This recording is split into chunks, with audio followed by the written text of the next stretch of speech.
안녕하세요. 여러분의 삶이 눈부시게 빛나길 바라는 루나 펄스입니다. 2017년 아마존에서 가장 많이 읽은 책. 오늘은 마크 맨슨이 쓴 신경 끄기의 기술입니다. 이 책은 한 번쯤은 읽어보았거나 이 책에 도움을 받으신 분들도 많으실 겁니다. 저 또한 삶의 위기 앞에 많은 도움을 받은 책이기도 합니다. 저자 마크 맨슨이 말하는 신경 끄기는 중요하지 않은 모든 것을 향해 꺼져라고 말하고 진짜 중요한 것에 집중해야 한다는 것입니다. 마크 맨슨이 말하는 신경 끄기란 무심함과는 다른데요. 먼저 나 자신만 특별히 불행하다는 착각이나 남보다 특출나야 한다는 일종의 허세를 버리고 인생에는 원래 고통에 수반된다는 사실을 인정하는 것부터 출발해야 한다고 말하고 있습니다. 그래야만 비로소 진짜 중요한 것과 그렇지 않은 것을 구별해낼 해안을 갖게 된다고 말이죠.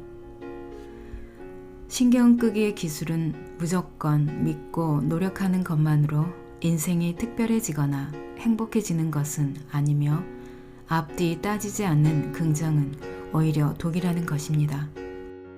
때론 내려놓고 포기하고 더 적게 신경 써야만 인생에서 진짜 중요한 것들을 발견할 수 있다고 하네요. 마크 맨슨은 1984년 텍사스주 출생으로 학창시절 마약 문제로 퇴학까지 당했던 문제아였고요. 대학 졸업 후에도 한동안 백수로 지내며 인생의 목표를 찾지 못했지만 현재는 180도 다른 인생을 살고 있습니다. 200만 명 이상의 팔로워를 거느린 그의 미디어 파워는 메이저 언론에 버금갈 정도이고 그에게서 인생의 답을 찾으려 하는 대중들의 이메일이 매일 수천 통씩 쇄도한다고 합니다. 이 책의 중반부 이후부터는 인생에서 중요하게 가져야 할 5가지 가치를 소개하고 있는데요. 첫 번째는 당신의 삶에서 일어나는 모든 일에 책임을 질 것.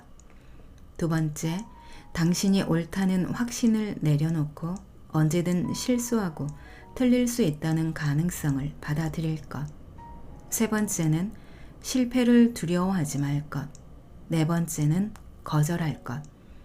거절을 통해 내 삶에 무엇을 받아들일지 않을지를 명확히 정의할 수 있다고 합니다. 그리고 마지막 가치는 나는 언젠가 죽는다는 사실을 숙고하는 것입니다. 저자는 이 5가지 가치를 삶을 변화시킬 수 있는 가장 유익한 가치라고 소개하고 있습니다. 오늘 제가 낭독해 드릴 부분은 프롤로그와 1장 애쓰지마, 노력하지마, 신경 쓰지마 부분을 읽어드리겠습니다. 오늘도 책과 함께 편안하고 따스한 시간 되시기 바랍니다. 프롤로그. 가장 중요한 것만 남기고 모두 지워버려라. 대부분의 사람이 자기가 뭘 하고 싶은지 전혀 모른 채로 인생을 살아간다. 심지어 학업을 마친 뒤에도, 직장을 잡은 뒤에도, 돈을 벌게 된 뒤에도 그렇다. 25세까지 난 장래 희망을 옷보다도 자주 갈아입었다. 심지어 사업을 시작한 뒤에도 나는 인생을 살아가며 하고 싶은 게 무엇인지 정확히 알지 못했다. 아마 당신도 나처럼 뭘 하고 싶은지 전혀 감을 잡지 못하고 있을 거라 생각한다. 거의 모든 사람이 이런 일로 몸부림을 친다. 난 뭘 하며 살아가고 싶은 거지? 내가 열정을 가지고 있는 게 뭘까? 내가 잘하는 게 뭐지? 내게 이메일로 이런 질문을 해오는 사람 중에는 40대와 50대도 있다. 하지만 이건 내가 답할 수 있는 질문이 아니다. 내가 뭐라고 그들에게 이게 옳다, 저게 중요하다와 같은 말을 하겠는가? 하지만 난 고심 끝에 사람들에게 도움이 될 질문을 찾아냈다. 당신의 삶에서 중요한 것과 덜 중요한 것을 구분짓고 그에 따른 선택을 할 수 있게 도와줄 질문들 말이다. 앞으로 할 이야기는 바로 그 기준에 대한 것이다. 오늘날 우리는 전염성 정신병을 앓고 있다. 한 번 걸리면 삶이 엉망진창이 되고 만다. 이 병에 걸리면 사람은 누구나 실수를 하고 조금 실패해도 괜찮다는 사실을 절대 깨닫지 못한다. 한 번 넘어지면 일어나지 못할 거라고 믿고 만다. 무슨 헛소리인가 싶겠지만 단언컨대 이것은 생사가 걸린 중요한 문제다. 지난주에 사는 게 괴롭다는 한 남성이 내게 이메일을 보내왔다. 그는 싫어하는 일을 하며 하루하루를 버티고 있으며 한때 좋아했던 친구들과도 단절된 상태였다. 그는 우울하다고 말했고 자신을 잃어버린 것 같다고 했다. 자신의 인생이 싫다고 말했다. 하지만 그는 직업 덕에 누리는 생활 방식에 익숙해져 직장을 그만두는 건 불가능하다고 덧붙였다. 그는 자기가 어떻게 해야 하냐고 물었다. 내 경험에 따르면 소위 인생의 목적 때문에 고민하는 사람들은 항상 자기가 뭘 해야 할지 모르겠다고 불평한다. 하지만 진짜 문제는 뭘 해야 할지 모르는 게 아니다. 문제는 그들이 뭘 포기해야 하는지 모른다는 거다. 최대 2조 달러에 달하는 채권 펀드 회사의 CEO인 엘 에리언의 우선순위는 1년에 1억 달러를 버는 것이었다. 그가 제일 중요하게 여기는 건 CEO라는 지위, 전용 헬리콥터와 호화 리무진, 그리고 그가 갈 때마다 그의 대차 대조표를 대령하는 은행원이었다. 이런 것들을 얻기 위해 그는 딸과 함께하는 시간을 포기했다. 어느 날 정반대의 선택을 하기 전까지는 말이다. 그는 딸과 더 많은 시간을 보내기 위해 돌연 CEO 자리에서 물러났다. 어느 날 아이가 적어놓은 인생의 중요한 순간 22개 목록을 보게 되었기 때문이다. 생일 파티, 학교 공연, 졸업식 등 크레용으로 휘갈긴 목록 속의 모든 순간에 그는 없었다. 그 다음 날 그는 헤지펀드 일을 그만두기로 했다. 무언가를 얻기 위해서는 무언가를 포기해야 하는 법이니까. 경제학의 기본 개념 중에 기회비용이라는 게 있다. 기회비용은 본질적으로 당신이 하는 모든 일을 그게 무엇이든 간에 간접적으로라도 비용이 든다는 걸 의미한다. 우리는 특별한 일을 해서 부자가 된 사람들을 찬양한다. 하지만 이런 특별한 일은 보통 극도로 높은 기회비용을 요구하는 법이다. 빌 게이츠는 일주일에 5일을 사무실에서 자며 30대의 대부분을 보냈으며 스티브 잡스는 큰딸을 제대로 돌보지 못했다. 브래드 피트는 플래시 세례를 받지 않고서는 집을 나설 수 없었고 유명세로 인한 사회적 고립 때문에 우울증을 겪기도 했다. 요점은 정말 대단한 일에는 겉으로 드러나든 아니든 희생이 따를 수밖에 없다는 것이다. 딸의 생일을 연속으로 놓치는 것처럼 말이다.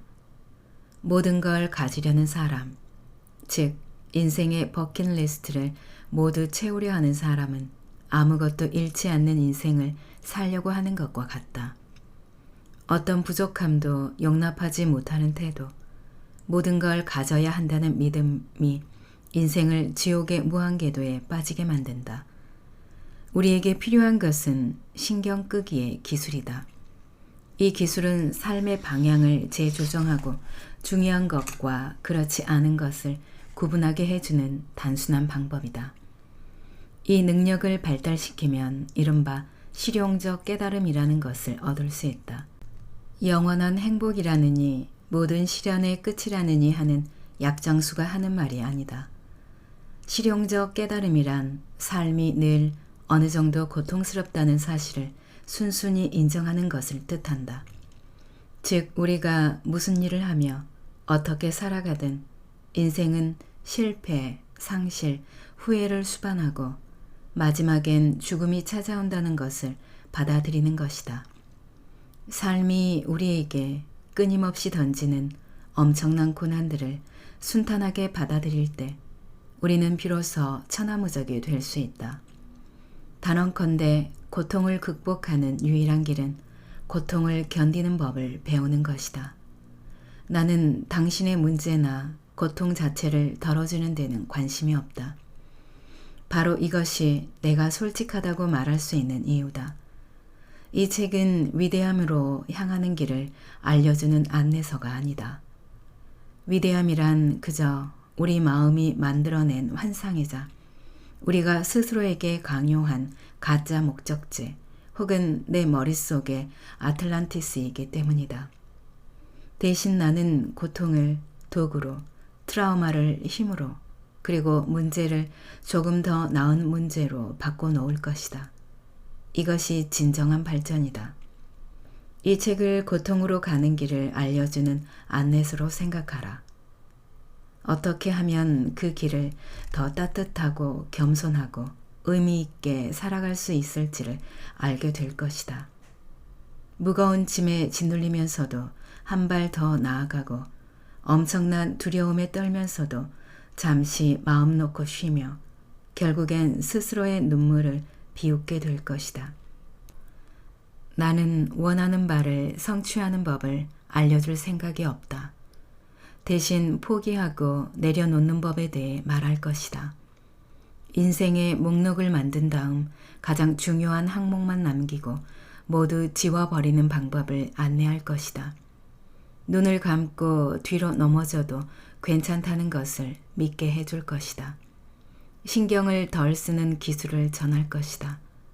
하지 않는 법을 가르쳐 줄 것이다. 1.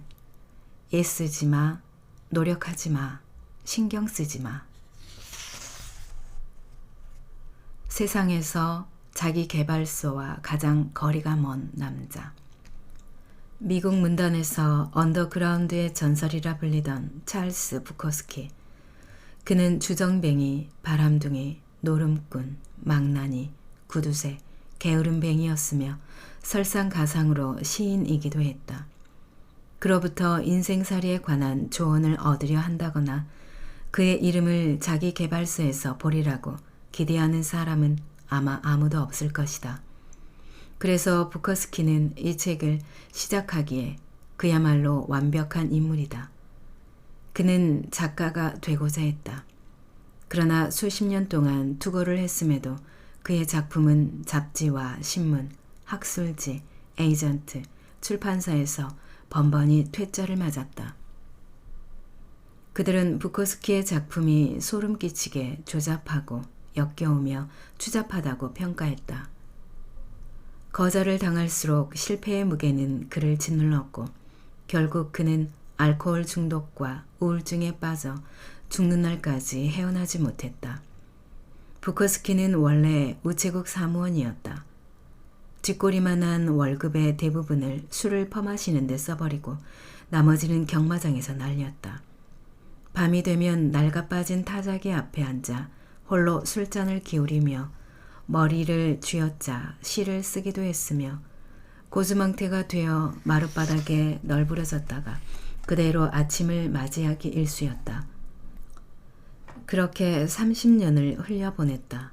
술과 마약, 도박, 매춘에 빠져 비틀댄 무의미한 나날이었다.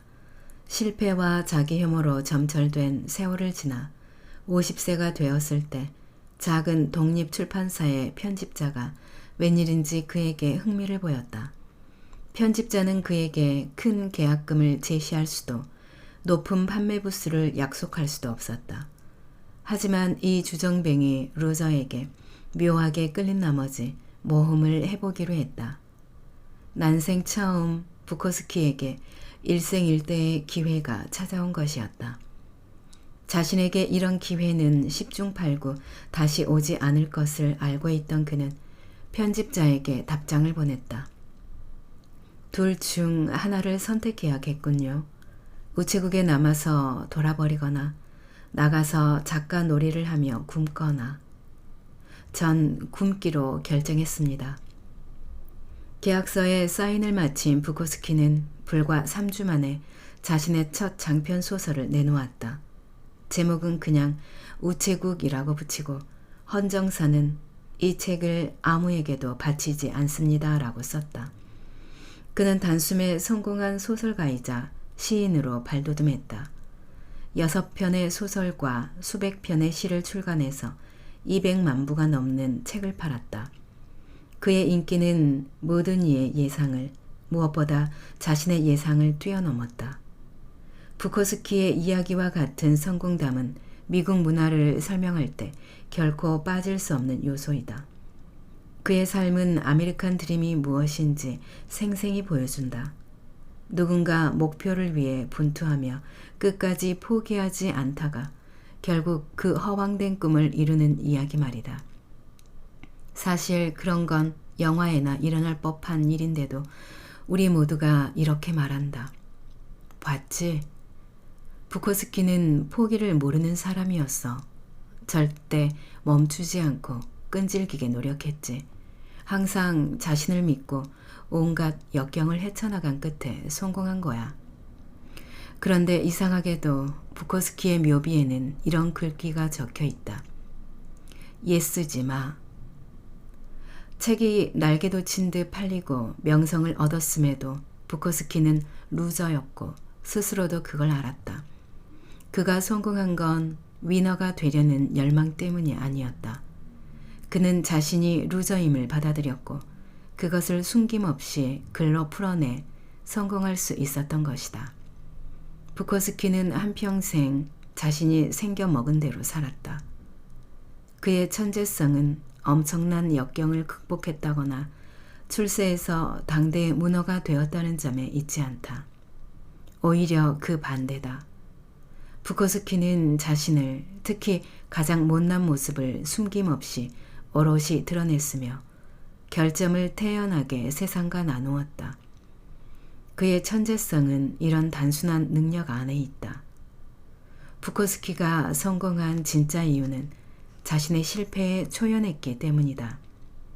그는 성공 따위에는 신경을 끄고 살았다. 유명해진 뒤에도 시낭송회에 만취한 채로 나타나 독자에게 막말을 퍼부었다. 공공장소와 맞지 않은 옷을 입고 여자들에게 추파를 던지고 치근덕거렸다. 유명해지고 성공했다고 해서 부코스키가 훌륭한 인간이 되지는 않았다. 그가 훌륭한 인간이 됐기 때문에 유명해지고 성공한 것도 물론 아니었다. 자기 개발의 진실. 너는 부족해. 자기 개발과 성공은 종종 같이 붙어 다니는 말이다. 하지만 그렇다고 두 단어가 같은 의미는 아니다. 오늘날의 세상은 사람들이 앞날을 터무니없이 긍정적으로 바라보도록 몰아간다. 더 행복하게, 더 건강하게, 모두를 뛰어넘어 최고가 되라. 더 똑똑하게, 더 빠르게, 더 풍족하게, 더 섹시하게, 더 인기 있고, 더 생산적이며, 더 부러움을 사고, 더 존경받으라. 완벽하고 놀라운 사람이 되라. 매일 아침 완벽한 배우자와 아침 식사를 하고 자녀들에게 뽀뽀하고 손을 흔든 뒤 전용 기사가 딸린 차를 타고 만족스러운 직장에 가서 깜짝 놀랄 만큼 중요한 일을 하며 하루를 보내라. 하지만 가만히 생각해보면 인생에 관해 사람들이 흔히 떠들어대는 조언, 긍정과 행복으로 가득 찬 자기 개발 요령은 사실 우리에게 부족한 것에 초점을 맞추고 있다. 이런 조언은 개개인이 이미 자신의 결점과 실패로 인식하고 있는 부분을 파고들어 그것에 몰두하게 한다. 우리가 부자가 되는 비법을 배우는 건 나는 돈이 없다고 생각하기 때문이다. 거울 앞에 서서 나는 예쁘다고 주문을 거는 건 내가 못났다고 여기기 때문이다. 연애와 인간관계에 관한 조언을 따르는 건 사람들이 날 싫어한다고 생각하기 때문이다. 성공하기 위해 웃기지도 않는 이미지 트레이닝을 하는 건 내가 성공하지 못했다고 여기기 때문이다. 그런데 이상하게도 긍정적인 마음으로 최고와 최상을 부르짖다 보면 우리는 반대되는 것만을 떠올리게 된다. 나와 어긋나는 것, 내게 없는 것, 내가 이루지 못한 것, 이런 일들만 머릿속으로 무한 반복하게 되는 것이다. 진짜 행복한 사람은 거울 앞에 서서 난 행복하다고 되뇌지 않는다. 가만히 있어도 행복한데 뭐하러 그런 행동을 하겠는가. 가장 작은 개가 가장 크게 짖는다라는 속담이 있다. 자신만만한 사람은 자신감을 증명할 필요를 느끼지 않는다. 진짜 부자들은 굳이 돈을 자랑할 필요를 못 느낀다. 남들이 어떻게 생각하는지도 크게 신경 안 쓴다. 반면 늘 무언가를 꿈꾸는 사람은 무의식적으로 한 가지 현실을 끊임없이 신경 쓴다. 꿈을 이루지 못했다는 현실 말이다. 세상은 우리에게 입을 모아 외친다. 좋은 삶을 살기 위해선 더 나은 직업과 더 튼튼한 차와 더 멋진 애인 그리고 더 넓은 집을 가져야 한다고. 더 사고 더 소유하고 더 만들고 더 섹스하고 더 오래 살라고. 이런 메시지에 끊임없이 폭격당한 결과 우리는 시종일관 모든 일에 신경을 쓰게 된다. 새로 나온 TV에 신경 쓰고 직장 동료보다 더 멋진 휴가를 보내기 위해 신경 쓰고 집을 꾸미느라 신경 쓰고. 그런데 광고에서 이렇게 떠들어대는 이유가 뭘까? 사람들이 이것저것에 더 많이 신경을 써야 장사가 되기 때문이다. 소비 자체가 부정적인 것은 아니다. 문제는 지나치게 많은 일에 신경을 쓰는 게 정신 건강에 해롭다는 것이다. 그렇게 살면 천박함과 허세가 몸에 배기 십상이며 행복과 만족이라는 신기루를 쫓는데 평생을 바칠 수도 있다. 좋은 삶을 살려면 더 많이 신경 쓸 게 아니라 더 적게 신경 써야 한다. 요컨대 오로지 코앞에 있는 진짜 중요한 문제에만 신경을 쓰라는 말이다. 불안이라는 지옥의 무한 궤도. 우리 뇌는 괴상한 버릇이 있다. 이걸 그냥 내버려 두면 자기도 모르게 정신이 이상해질 수도 있다. 지금부터 하는 얘기가 익숙하게 들리나 한번 확인해 보라. 당신은 타인을 대할 때 불안을 느낀다. 이 불안감은 당신의 정신을 절룩거리게 만들고 곧이어 스스로 왜 그렇게 불안해하는지를 이상히 여기게 된다. 자, 이제 당신은 불안해서 불안해지는 단계에 접어들었다. 안 돼. 불안이 2배가 되다니. 불안 때문에 불안을 느끼게 되었으니 불안은 점점 더 커져만 간다. 가만, 위스키를 어디다 뒀더라? 이번엔 당신에게 분노 조절 장애가 있다고 가정해보자. 당신은 어리석고 한심한 짓거리를 보면 화가 치미는데 왜 그런지는 모른다. 그리고 쉽게 화가 치민다는 사실 때문에 더 열이 뻗치기 시작한다. 그러다가 마침내 사소한 일에 길길이 날뛰고 나서야 허구한 날 화만 내다 보니 자기가 가볍고 속 좁은 사람이 되고 말았다는 걸 깨닫는다. 그리고 그 사실이 싫다. 너무 싫어서 자신에게 화가 치민다. 화가 나서 화를 내고 또 그런 자신의 모습에 화를 내고 있다. 이런 정신 나간 나란 인간. 항상 옳은 일만 해야 한다는 생각에 노심초사하다가 그런 걱정이 지나친 건 아닌지 걱정하게 되는 경우가 있다. 실수할 때마다 죄책감을 느끼다가 죄책감의 깊이에 관해 죄책감을 느끼게 되는 건 어떤가? 너무 슬프고 외로운 나머지 그저 그 사실을 생각하는 것만으로 더 슬프고 외로워지는 건 또 어떻고? 지옥의 무한 궤도에 걸려든 걸 환영한다. 아마도 처음은 아닐 것이다. 설마 지금 이 순간에도 그 안에 있는 건가? 이런 맨날 여기서 뱅뱅 돌고 있다니 난 정말 루저야. 이걸 멈춰야 해. 맙소사. 내가 나를 루저라고 부르니까 진짜 루저가 된 느낌이 드네. 다시는 나를 루저라고 하지 말아야지. 이런 젠장. 또 나를 루저라고 했잖아. 그런 건가? 난 루저인 건가? 이봐, 진정해. 믿기 힘들겠지만 이건 인간의 강점이다. 지구상에서 논리적인 생각을 할 수 있는 동물은 극소수다. 하지만 우리 인간은 생각에 관해 생각하는 호사를 누린다. 그래서 나는 유튜브에서 마일리 사이러스의 영상을 보고 싶다고 생각할 수 있고 즉각적으로 그런 생각을 한 내가 얼마나 미친놈인지에 관해 생각할 수 있다. 아, 의식의 신비란. 문제는 이거다. 오늘날 우리 사회는 경이로운 소비 문화와 야, 내가 너보다 멋지게 살아 라고 외치는 소셜미디어를 통해 전 세대가 불안, 공포, 죄책감 등과 같은 부정적 경험을 완전히 잘못된 것으로 여기게 만들었다. 페이스북 피드를 보라. 모든 이가 끝내주게 멋들어진 한때를 보내고 있다. 어라, 이번 주에 8명이 결혼했네. TV에서는 고등학생이 생일 선물로 페라리를 받는다. 어떤 아이는 화장실에 휴지가 떨어졌을 때 자동으로 휴지를 배달해주는 앱을 발명해서 200만 달러를 벌어들인다. 그런데 당신은 어떤가? 집안에 틀어박혀 고양이 오줌이 묻은 모래나 갈아주고 있다. 이러니 꿈은 높은데 현실은 시궁창이라는 생각을 안 하려야 안 할 수가 없다. 할아버지는 말했지. 사는 게 다 그렇다. 가서 삽질이나 해. 예전엔 어땠을까? 우리 할아버지는 기분이 더러울 때 아마 이렇게 중얼거렸을 것이다. 아이고, 오늘 참말로 기분이 개똥 같네. 근데 사는 게 다 그렇지 뭐. 가서 삽질이나 해야겠다.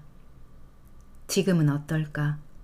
5분만 기분이 안 좋아도 더할 나위 없이 즐거운 인생을 살아가는 사람들의 사진 350장이 융단 폭격을 가한다. 그러니 내 인생이 뭔가 잘못됐다고 생각할 수밖에. 바로 이런 게 문제다. 우리는 기분이 나빠서 기분이 나빠진다. 죄책감을 느껴서 죄책감을 느낀다. 화가 나서 화를 낸다. 불안해서 불안해진다. 대체 왜 이러는 거지? 그래서 우리에겐 신경 끄기가 필수다. 신경 끄기야말로 세상을 구할 것이다. 그러기 위해선 세상이 엉망진창이라는 것과 그래도 괜찮다는 것을 받아들여야 한다. 왜냐면 세상은 여태 그래왔고 앞으로도 그럴 거니까. 더러운 기분에 신경을 끄면 지옥의 무한 궤도를 끊고 자신에게 이렇게 말할 수 있다. 기분이 더럽군. 근데 그래서 어쩌라고? 그러면 신기하게도 더는 기분이 나쁘다는 이유로 자신을 미워하지 않게 된다. 조지 오웰은 코앞에 있는 것을 똑똑히 보려면 끊임없이 투쟁해야 한다고 말했다. 스트레스와 불안을 해결하는 방법은 바로 우리 코앞에 있다. 그런데 우리는 야동과 엉터리 복근 운동기구 광고를 보는데 정신이 팔려서 왜 나는 예쁜 애인을 만날 수 없을까? 왜 나는 초콜릿 복근을 얻을 수 없을까? 괴로워한다. 우리는 먹고 사는 것과 상관없는 문제를 두고 온라인상에서 농담을 주고받는다. 우리들의 가장 흔한 걱정은 끼니 해결이라기보다 깨진 핸드폰 액정 같은 것들이다. 하지만 실상 우리는 우리가 이룩한 성공의 피해자다. 모두가 평면 TV를 소유하고 식료품을 배달시킬 수 있음에도 지난 30년 동안 스트레스성 질환, 불안장애, 우울증 환자 수는 급증했다. 현재 우리가 직면한 대부분의 위기는 과거와 달리 물질적인 것이 아니라 실존적이고 정신적인 것이다. 물질과 기회가 너무나 많다 보니 우리는 정작 어디에 신경을 쓸지 갈피를 못 잡는다. 현재 우리는 셀 수 없이 많은 것을 볼 수 있고 알 수 있다. 그 덕에 셀 수 없이 많은 방식으로 기대에 못 미치고 부족하고 일이 생각처럼 풀리지 않는다. 이것은 우리의 내면을 갈갈이 찢어놓는다. 지난 몇 년간 페이스북에서 800만 번이나 공유된 엉터리 행복론에는 공통적인 허점이 있다.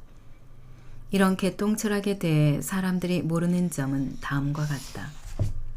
더 긍정적인 경험을 하려는 욕망 자체가 부정적인 경험이다. 그리고 역설적이게도 부정적인 경험을 받아들이는 것이 곧 긍정적인 경험이다. 혼란스러운가? 그럼 1분 줄 테니 두뇌 회로를 바로잡고 다시 읽어보라. 긍정적인 경험을 원하는 건 부정적인 것이고 부정적인 경험을 받아들이는 건 긍정적인 것이다. 철학자 앨런 와츠는 이것을 역효과 법칙이라고 불렀다.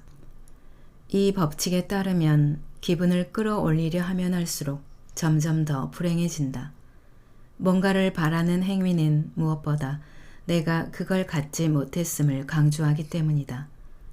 지금보다 부자가 되기를 간절히 바랄수록 실제로 돈을 얼마나 버는지와는 무관하게 자신을 더 가난하고 하찮은 사람이라고 느끼게 된다. 더 섹시하고 더 멋있어지고 싶어 할수록 실제 외모와는 무관하게 자신이 더 못나 보인다. 더 행복하고 사랑받기를 열망할수록 주변에 누가 있는지와는 무관하게 더 외롭고 근심도 많아진다. 정신적으로 더 깨어있기를 원할수록 더 자기중심적이고 천박한 사람이 된다.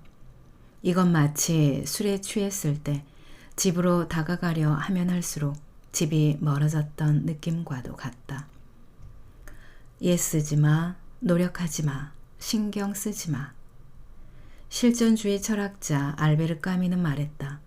행복이 무엇인지 계속 묻는다면 결코 행복할 수 없다. 인생의 의미를 찾아 헤맨다면 결코 인생을 살아갈 수 없다. 한마디로 하면 애쓰지 마. 지금 당신이 투덜대는 소리가 여기까지 들린다. 마크, 당신 말을 들으니 온몸에 소름이 돋아. 하지만 난 차를 사려고 돈을 모으고 있어. 굶어가며 해변용 몸을 만들고 있어. 값비싼 복근 운동 기구도 샀어. 게다가 호숫가 큰 집을 살기를 꿈꿔왔어. 이런 것들에 신경을 끄라고 하면 맙소사, 그러면 난 아무것도 성취할 수 없잖아. 난 그러기 싫은데 어쩌지? 좋은 질문이다. 하지만 생각해보라. 신경을 덜 쓸 때 오히려 능력을 발휘한 경험이 있을걸. 성공에 무심한 사람이 실제로 성공하는 경우가 얼마나 많은데 신경을 껐을 때 모든 일이 술술 풀렸던 경험이 있지 않은가? 역효과 법칙을 역효과 법칙이라고 부르는 데는 이유가 있다. 신경 끄기가 역방향으로 작용하기 때문이다. 긍정 추구가 부정적인 것이라면 부정 추구는 긍정을 낳는다. 가령 체육관에서 고통을 추구하면 그 결과로 건강과 활력을 얻는다. 사업에 실패하면 성공하기 위한 필수 요소를 알게 된다. 역설적이지만 불안을 기꺼이 받아들이면 사람들 사이에서 자신감과 카리스마를 뽐낼 수 있다. 힘들더라도 바른 말을 하면 상대의 신뢰와 존중을 얻는다. 공포와 불안을 겪고 나면 용기와 인내를 얻을 수 있다. 이 정도 예를 들었으면 충분하다고 생각한다. 가치 있는 것을 얻으려면 그에 따르는 부정적 경험을 극복해야 한다. 부정을 피하거나 막거나 억누르거나 입막음하려는 시도는 역풍을 불러올 뿐이다. 고통 회피는 일종의 고통이다. 투쟁 회피도 일종의 투쟁이다. 실패 부정도 일종의 실패다. 수치 은폐도 일종의 수치다. 고통은 삶이라는 천에 얽히고 설켜 있는 실오락이다. 삶에서 고통을 떼어낸다는 건 불가능할 뿐만 아니라 파괴적인 일이기도 하다. 그 한 가닥을 떼어내려 하면 천 전체가 풀려버리고 만다. 고통을 피하려 하면 고통에 지나치게 신경이 쏠리는 법이다. 반면에 고통에 신경을 끌 수 있다면 어떤 것도 당신 앞을 가로막지 못할 것이다. 나는 인생을 살면서 많은 것에 신경을 썼다. 또한 많은 것에 신경 쓰지 않았다. 그리고 가지 않은 길과 마찬가지로 모든 걸 바꿔놓은 건 내가 신경 쓰지 않은 것들이었다. 당신도 분명히 그런 사람을 알 것이다. 어쩌다 한 번 신경을 안 썼는데 그만 엄청난 성공을 이룬 사람 말이다. 당신 자신도 그저 신경을 안 썼을 뿐인데 깜짝 놀랄 만한 성과를 낸 적이 있을 것이다. 내 경우 6주 만에 은행을 그만두고 인터넷 사업을 시작한 일이 나만의 신경 끄기, 명예의 전당에 상위를 차지하고 있다. 가진 걸 거의 다 팔아치우고 남미로 떠나기로 했던 결정도 마찬가지다. 신경을 썼냐고? 아니, 그냥 그렇게 했을 뿐. 우리 삶을 결정하는 건 이런 무신경한 순간들이다. 새로운 직종에 뛰어들기, 어느 날 갑자기 대학을 그만두고 록밴드에 들어가기, 당신의 뒤를 캐다가 들킨 남자친구를 마침내 차버리기로 결심하기. 신경을 끈다는 건 삶에서 가장 무섭고 어려운 도전을 내려다보며 아무렇지 않게 행동에 나서는 것이다. 신경 끄기라는 게 얼핏 단순해 보이겠지만 이건 자동차 엔진 룸 안에 있는 캐러멜 팝콘 한 봉지 같은 거다. 이게 무슨 뜻인지는 나도 모르겠지만 난 신경 안 쓴다. 그냥 넘어가자. 우리는 신경 쓸 필요가 없는 일에 지나치게 신경 쓰느라 몸부림을 치며 살아간다. 이를테면 주유소 종업원이 건방지게 거스름돈을 동전으로 준 것에 지나치게 신경 쓴다. 즐겨보던 TV 프로그램이 없어지는 것에 무지하게 신경 쓴다. 또 즐거웠던 지난 주말을 직장 동료에게 떠벌리고 싶어 안달한다. 그러는 사이 삶에선 신용카드가 한도에 도달하고 반려견이 언짢아 하고 자식이 화장실에서 담배를 피우는 일이 일어난다. 그런데도 우리는 거스름돈과 TV 프로그램에 열을 올린다. 자, 생각해보자. 당신은 언젠가 죽는다. 좀 뻔한 얘기지만 혹시나 당신이 깜빡했을까봐 하는 말이다. 당신과 당신이 아는 모든 이가 곧 죽는다. 그리고 오늘과 그날 사이의 짧은 기간 동안 당신이 쓸 수 있는 신경은 얼마 안 된다. 사실 아주 적을 거다. 그러니 생각 없이 사상건건 신경 쓰며 돌아다니다가는 결국 험한 꼴을 당하고 말 것이다. 여기 신경 끄기 기술이 있다. 어이없는 발상으로 들릴지도 모르겠고 나를 멍청이라고 생각할지도 모르겠다. 하지만 여기서 내가 전하는 말의 골자는 어떻게 하면 효과적으로 자기 생각에 집중해서 우선순위를 매길 것인가다. 다시 말해 어떻게 하면 정교하게 다듬은 개인적 가치관의 기초에 자신에게 중요한 것과 중요하지 않은 것을 선별할 것인가를 전하는 거다. 이건 엄청나게 어려운 일이다. 평생을 연습하고 단련해야 달성할 수 있을 만큼. 게다가 실패를 밥 먹듯이 할 것이다. 하지만 이것은 우리가 인생을 살아가며 해볼 수 있는 가장 가치 있는 투쟁이자 유일한 투쟁일 것이다. 왜냐하면 모든 사람과 모든 일에 사사건건 신경 쓰다 보면 나는 늘 평온하고 행복할 자격을 끊임없이 부여받고 있으며 모든 것이 내가 바라는 대로 되어야 한다는 느낌이 들기 때문이다. 이건 병이다. 그리고 이것은 당신을 산채로 잡아먹을 것이다. 당신은 모든 역경을 불평등으로 여기게 될 것이다. 모든 도전을 실패로, 모든 불편을 개인적 모욕으로, 모든 의견 충돌을 배신으로 받아들일 것이다. 자신만의 좁다란 해골 지옥에 갇혀 특권과 허세에 불타오르고 지옥의 무한 궤도에 뱅뱅 돌며 끊임없이 나아가지만 어디에도 도달하지 못할 것이다. 낭독은 여기까지입니다. 여러분의 구독과 좋아요, 댓글은 저에게 큰 힘이 되는 거 아시죠? 오늘도 끝까지 들어주셔서 감사합니다.